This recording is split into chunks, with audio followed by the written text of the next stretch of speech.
right, happy Monday morning, January 3rd, 2022.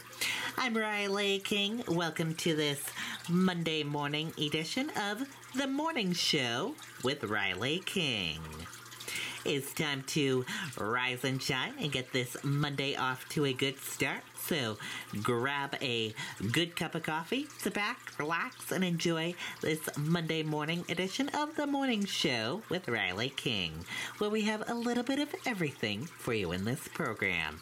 So let's get started. Happy Monday, everyone. It's Monday, January 3rd, 2022. I'm Riley King, and welcome to The Morning Show with Riley King.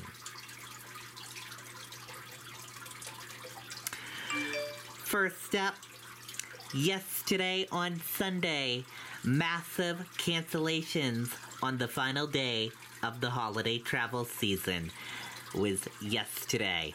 There were massive cancellations. Let's take a listen to this video from ABC News. This winter, there's something for everyone with the Disney Bundle. Sounds pretty cool to me. Unforgettable stories on Disney Plus, fan favorites on Hulu, and epic battles on ESPN Plus. Get more of what you love with the Disney Bundle for only $13.99 a month. That big winter storm that slammed the west and is now moving to the east. One sign of how bad it was, Southwest Airlines just called it a day and canceled everything coming into and going out of Chicago Saturday. Today and tomorrow are expected to be the busiest days to get back home from your holiday travels. And as far as air travel goes, they may turn out to be the most frustrating. Here's a look at the lines at Boston's Logan Airport. The airline's having to play catch-up from a backlog caused by more than 2,600 canceled flights on Saturday alone. And airlines had already been facing pandemic staffing issues. Add in that severe weather in parts of the country, and you've got a slew of flight troubles from coast to coast. So let's see where things stand right now. And ABC's Zoreen Shaw is live at Denver International Airport with more. Zoreen, good morning. Hey, good morning, Gio. I landed here yesterday and I was delayed 2 hours. And when it comes to cancellations, Denver Airport is the second hardest hit airport in the world, right behind O'Hare. Many of those cancellations creating a major domino effect, making it very challenging for millions to make it back home. This morning, millions facing major travel disruptions as they head home after the holidays. I just want to get home. At Chicago's O'Hare Airport, endless lines of passengers jam-packed inside terminals. Many of those crowds building after a domino effect of flight cancellations since Christmas Eve. I'd like to see the people, but this is a lot of people. On New Year's, 2,600 flights canceled. Airlines like Allegiant canceling over a quarter of their flights. Even major airlines, Delta, United, and American, all canceling over 7% of trips. Southwest resuming all operations this morning after suspending all Chicago flights on Saturday due to weather. Combined, Chicago's two major airports canceled more than 1,000 flights with about 300 delayed. Passengers bracing for more delays as the storm rolls in. I was watching the weather very, very closely because of that. Because the weather, they say it's a nasty storm moving. It was real shaky leaving Greenville coming out here, so I'm expecting another shaky plane ride. All of this coming amid travel challenges already caused by the Omicron surge. Many airlines forced to cancel flights after workers called in sick. Some offering major incentives to staff who could pick up more shifts. It's very difficult when you're trying to plan around weather, a pandemic, and all sorts of other crazy incidents. And if you have to make a flight change, the best place to do it is online. And Gia, one more thing. Those roads are just as tough as these skies. So if you plan to drive back home today, best to do it before noon to avoid that mad rush. Gio? Yeah, Zoreen, it's going to be incredibly busy on the roads. Thank you so much for that. Well, hey there, GMA fans. Robin Roberts here. Okay, and there you go. A busy day was yesterday on the final day of the holiday travel season.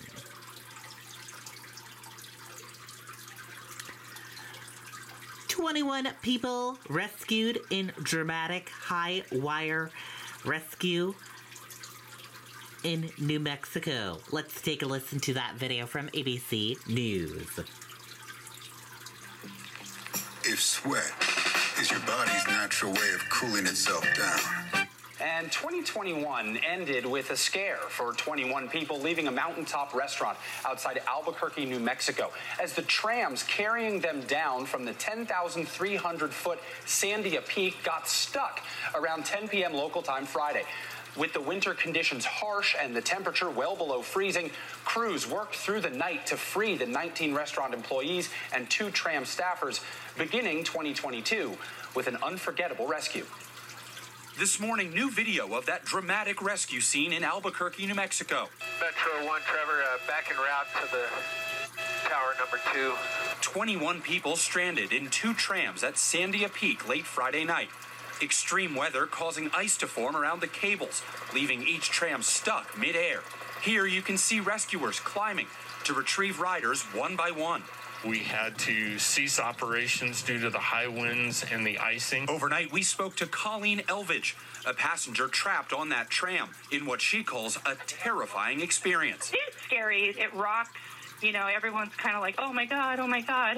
We couldn't see anything. So it was very, very frightening. First responders taking to the air and the sheriff's office there on the ground. It was taking roughly about 5 to 15 minutes for every 2 people to get rescued off, and that includes the helicopter flight. All 21 people were rescued after hanging in the sky for over 14 hours. The owners and the managers and the maintenance crew were there all night with us. They were just trying to get us the heck down so we could be safe, and then it just kind of worked. But it's scary. Mercifully, there were some snacks and fire blankets on board the trams that helped passengers get through the ordeal, in which nobody was injured, thankfully, and it sounds like there is nowhere to go but up, or I guess down, in 2022. Good point. Yeah. 14 hours, though. That's terrifying, and glad that they are all safe. Yes, very much so. Well, hey there, GMA fans. Robin Roberts. 14 hours. Holy cow. U.S. reports record number of COVID infections. Let's take a listen to that video from ABC News. Pandemic and the surge in Omicron infections across the country as so many parents get ready to send their kids back to school tomorrow after the holiday break. ABC's Phil Lipoff joins us with more. Phil, good morning to you. Janae, good morning to you. It really depends on what state you live in and what the rules are in that state. But tomorrow it looks like some kids are going back to school in person, others online. This morning, COVID-19 outbreaks exploding across the country. Just this week, the U.S. reporting more than a record 2.2 million infections. At least 11 states sounding the alarm, calling on the National Guard to help with the Omicron-fueled surge in cases. Texas Governor Greg Abbott requesting more COVID testing sites and medical personnel as the state sees a spike in hospitalizations. In Michigan, hospitals are overwhelmed. Today is not one of the better days. There are a lot of patients on ventilators, long wait times in our emergency department. Patients waiting hours for ICU beds to open up. They're sicker. They're younger. A lot of them don't have any pre-existing conditions. And it's scary. We have so many patients in the ICU right now that we are all pulling extra shifts and coming in extra days to work. As pediatric hospital admissions from COVID climb to an all-time high, the FDA could authorize boosters for 12 to 15-year-olds as soon as possible, offering extra protection for school-age kids. Some school districts bracing for a potential spike in cases as students return to school this week. I think as a parent, we're kind of having this here we go again kind of moment. With this new variant, I think it's just better to be safe than sorry and keep the masks on. A rise in cases prompting schools in Atlanta and a district outside of New York City to welcome students back online. Many schools around New Jersey also going to remote learning. There you go.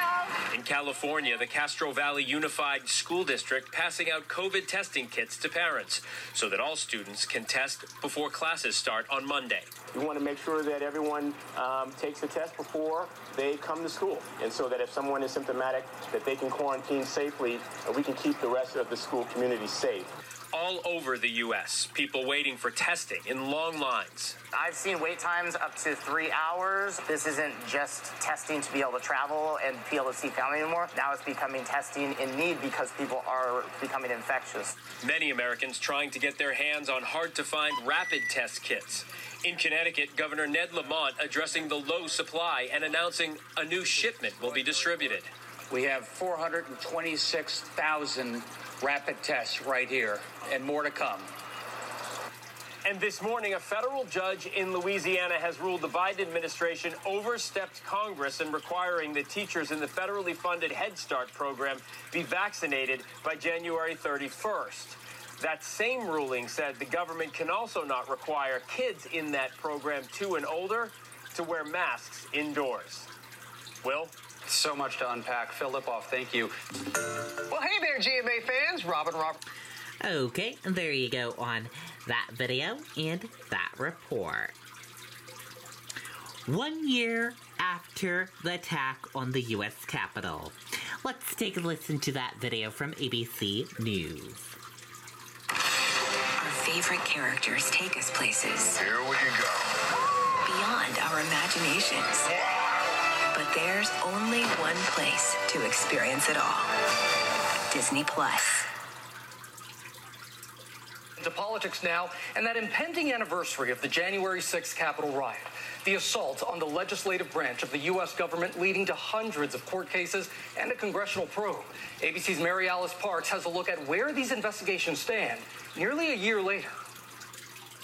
One of the most photographed crime scenes in history has led to one of the largest law enforcement investigations ever. Many of the January 6th rioters filming their own alleged crimes, breaking into the U.S. Capitol, assaulting officers, breaching the hollowed chambers of Congress. But many that day also walked away back to their hometowns, where local FBI and police, aided by social media, tracked them down. According to an ABC News count, 703 cases have been brought related to the attack that day. Approximately 165 individuals have pleaded guilty. The Justice Department focusing first on cases easier to prove, and now zeroing in on more serious offenses, extreme acts of violence, conspiracy, and organization. What the FBI is doing is that they're going through who were the hang-alongs, who were the minor players in this. And they're trying to weed them out of this so that they can focus on the major players. The Select Committee set up in the House, casting a wide net in its own investigation, conducting more than 300 interviews, subpoenaing 19 former Trump officials and tens of thousands of documents. Moving forward, Chairman Benny Thompson not ruling out formally requesting House Minority Leader Kevin McCarthy sit for an interview this year, too. McCarthy has said he has nothing to add. The question now, where will the investigation lead? And could the former president's family be subpoenaed too? Members of the committee saying it's crucial their work account for the events of that fateful day, as well as the weeks leading up to it, and any effort to inspire the attack or overturn the election results. There was pressure placed on state election officials, such as in Georgia. There were attempts to change out the leadership positions within the Department of Justice in order to influence it. I feel like this was an attempt at a coup, which fortunately failed. And members of the Select Committee say they plan to release formal recommendations about how to safeguard against an attack like this in the future. And members say they feel pressure to finish that work quickly, in part because they are aware that if Republicans take control of the House, the committee could be disbanded. Janae? And those images just as startling as they were a year ago. Mary Alice, thank you so much. And let's bring in ABC News political director Rick Klein to talk about this. Rick, here we are just days away from the anniversary of the January 6th attack at the Capitol. Any security concerns surrounding that anniversary on Thursday? Janae, that is a number and a date that has been circled on the calendar for a long time. There, of course, are concerns. There are no specific threats that have been reported, no expectation of a rally or anything like that, but we know how quickly events can get out of hand, so security officials say they're ready. They're also going to be putting into place some of the changes, some of the new protocols to bring in more individuals on a faster basis if necessary. One of the shortcomings of a year ago was just how slowly it took to dissipate that angry and violent crowd. And shortcoming certainly paints the picture there, Rick. Now, baseless claims about the 2020 election largely inspired those riots at the Capitol last year, but also changes to voting laws in a number of states. That could have a big impact as we're now in a midterm year. Explain that to us. The very structure of voting has changed in this country in a substantial way just in the last year. 19 states have put new laws onto the books that make it harder to vote or change the voting processes in a way that adds a burden for many, many voters. So this is not just an academic argument. Many of those laws were inspired by the lies that President Trump and his supporters told. Others were just sort of straightening up some loose ends after the COVID era. But make no mistake, people are going to be voting differently, including in some very big states like Georgia, Texas, Florida, Arizona. Big changes on the books. People have to do their homework and figure out how those changes will affect them. And keep in mind, Janae, we're already in it. The first voting of 2022, believe it or not, is going to be taking place in Texas just next month in advance of their March 1st primary. Like you said, people have to do their homework, and voting rights will remain in the spotlight as we head into the midterms. Rick, thank you so much. And be sure to watch This Week. Later this morning, George Stephanopoulos goes one-on-one with Dr. Anthony Fauci about the record-breaking level of COVID cases. Plus, Representatives Liz Cheney and Benny Thompson discuss the next phase of their investigation in Congress on those January 6th riots. Well, hey there, GMA fans. Rob. Okay, there you go on that video and that report. And we are going to switch gears now, and let's go into weather. And here is a look at the weather across the United States for this Monday. As you can see, there's some snow and a little bit of mixed precipitation as well, and also some heavy snow possible. Over here, you got snow and heavy snow possible and mixed precipitation and some rain as well. And over here, some rain and rain down here as well. You got high and low pressure system, a low pressure system, and a high and low pressure system going here. Otherwise, it's all dry all around here and down here as well. And that is a look at the weather across the United States for this Monday. Happy Monday, everyone. I hope you all had a wonderful holiday weekend and welcome to the new year. And we are going to switch gears now and how to start. Sorry about that. Here we go. New tech to help you stay fit.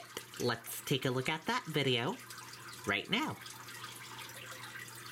This holiday, Verizon has the deal that gets better and better and better. Get iPhone 13 Pro on us when you trade in your old or damaged phone. Better? Hey, and up to $1,000 when you switch. Because everyone deserves better. Now with our weekend download, so many of us are waking up with a New Year's resolution to get fit in the new year. Easier said than done. But ABC News consumer correspondent Becky Worley has gathered the best new tech to help you keep that goal. Punch, punch, punch! Yes.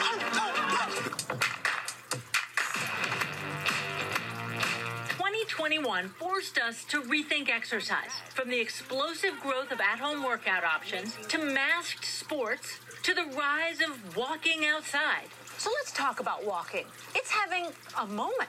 Fitness tracking app Strava reported that of its 97 million users worldwide, walking workouts were way up. People walked twice as much last year as in 2020. Walks averaged 38 minutes and 2 miles per workout.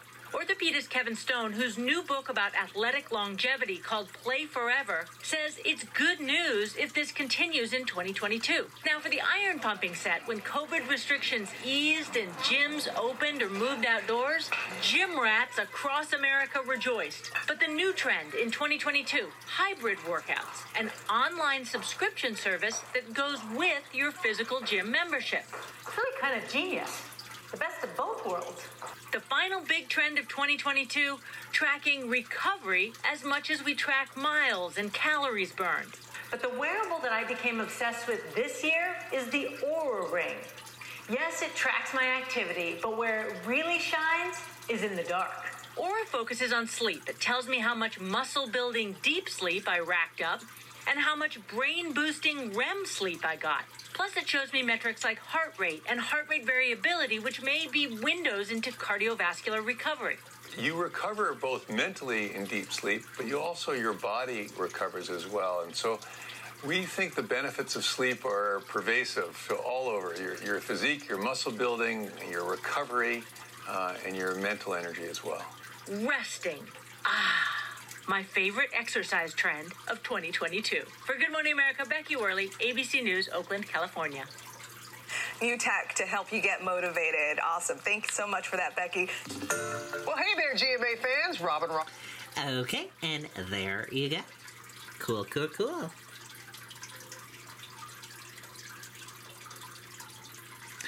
And we are going to switch gears now, and let's go into some entertainment news. And in today's entertainment news, Britney Spears unfollows sister Jamie Lynn on Instagram. Let's take a listen to that video from Access Hollywood. Domino's new oven-baked dips are so new that we made a new commercial about their newness. Try new flavors like our cheesy marinara, baked apple, or hot and melty 5-cheese with our not new but still delicious twists. Carry out Domino's new oven-baked dips and twist combos or any 3-topping pizzas for $7.99 each. Britney Spears appears to have cut her social media ties with her younger sister. The Matches songstress has seemingly unfollowed Jamie Lynn Spears on the platform, though it's unclear exactly when she pressed the unfollow button. The Twitter account PopCrave first pointed out that Jamie Lynn was no longer on her sister's list on New Year's Day. Britney's follow count now includes less than 50 people. Among the few dozen are Madonna, Paris Hilton, Adele, Beyonce, Jennifer Lopez, Rihanna, and Elton John. And, of course, Brit's fiancé, Sam Asghari. As of Sunday afternoon, Jamie Lynn still follows her older sister on Instagram. Britney's social media switch-up comes weeks before Jamie Lynn is set to release her memoir, Things I Should Have Said. The initial working title for the book was reportedly I Must Confess, seemingly a nod to the lyrics of Britney's song Baby One More Time. But that news was met with criticism from fans. The Zoe 101 alum's publisher later clarified in a statement that the book was, quote, as yet untitled, and, quote, still in development. Back in October, Britney seemed to shade her sister's book on Instagram, writing in part, I'm thinking of releasing a book next year, but I'm having issues coming up with the title, so maybe my fans could help. Option 1, I really don't know. Option 2, I really care what people think. What do you guys think?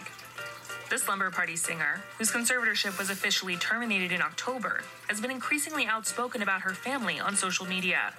In a notable post in July, Britney spoke out about Jamie Lynn's performance of her music at the 2017 Radio Disney Music Awards, saying in part, I don't like that my sister showed up at an award show and performed my songs to remixes. My so-called support system hurt me deeply. Back in June, Jamie Lynn addressed critics who said she wasn't supporting her sister amid the conservatorship battle and argued that she's always had her back. I've made a very conscious choice in my life to only participate in her life as her sister. Maybe I didn't support her the way the public would like me to, with a hashtag on a public platform, but I can assure you that I've supported my sister long before there was a hashtag, and I'll support her long after. Note that. I mean, I've worked since I was 9 years old. I paid my own freaking bills since I was 10 years old. Not that I owe the public anything, because my sister knows I love and support her. That's the only person I owe anything to.